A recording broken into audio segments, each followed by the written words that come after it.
A shocking revelation has emerged from Sudan, where the army stands accused of a heinous act, the forced recruitment of women and children into its ranks. This alarming development has sparked intense scrutiny from human rights and humanitarian organizations, who are determined to shed light on the violations committed against civilians since the war began.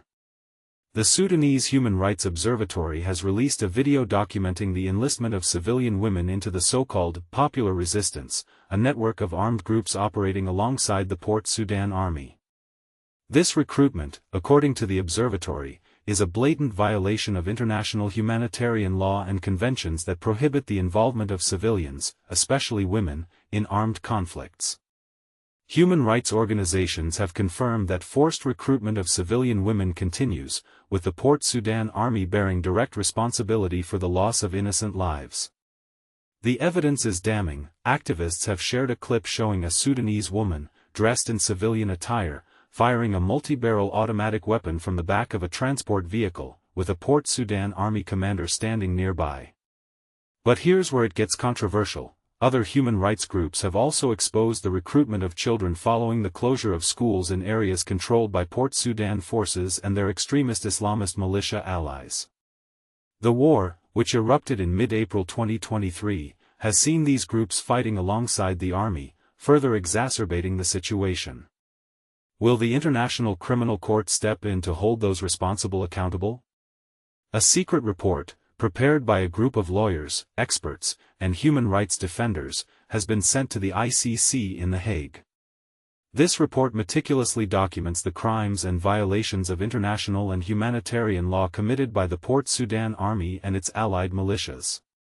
The Russian agency, RIA Novosti, has revealed that the report details the indiscriminate bombardments, obstruction of humanitarian aid, and the systematic targeting of civilians by the Port Sudan army. Leaders within the Port Sudan Authority and army could soon face criminal prosecution, as the report highlights their role in these grave crimes.